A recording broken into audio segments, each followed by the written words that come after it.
SC/ST की ज़मीन खरीदने पर रजिस्ट्री परमिशन से संबंधित 3 नियम क्या हैं? क्योंकि SC/ST की ज़मीन जब हम खरीदने जाते हैं तो उनको अंतरण पर रोक लगा हुआ है और यह DM से बिना परमिशन नहीं होता है। तो साथियों, हम किन परिस्थिति में SC/ST की ज़मीन खरीद सकते हैं, आइए उस पर बात करते हैं या उसके बारे में जानते हैं।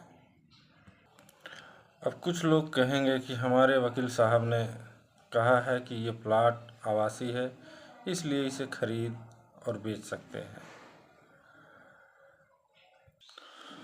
परमिशन के लिए आपको SC/ST के अनुसूचित व्यक्ति जिसकी आप ज़मीन ले रहे हैं उसमें दिखाना होगा कि यह कोई ऐसे रोग से पीड़ित है जिसकी इलाज के लिए इसे धन चाहिए और यह किसी रजिस्टर्ड MBBS MD या MS डॉक्टर के द्वारा बनाई गई फीस रसीद, दवा रसीद, ये सारे इसके आधार हो सकते हैं।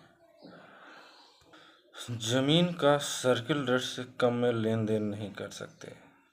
अगर आपने उसको धमका कर या किसी और डर से सर्किल रेट से कम ज़मीन लेनी चाहिए तो भी आपकी रजिस्ट्री रद्द मानी जाएगी।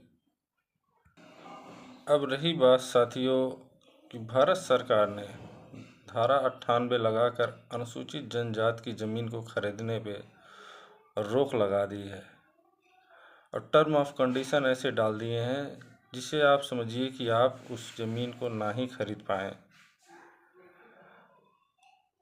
अगर आपकी कोई भी SC/ST ज़मीन खरीदने से इंक्वायरी हो कि SC/ST के प्रॉपर्टी को कैसे खरीदा जाए या खरीद सकते हैं कि नहीं, तो आप कमेंट सेक्शन में या फिर हमारे जीमेल पर जीमेल करके हमसे सवाल पूछ सकते हैं, जो कि एकदम निःशुल्क मुफ्त होगा।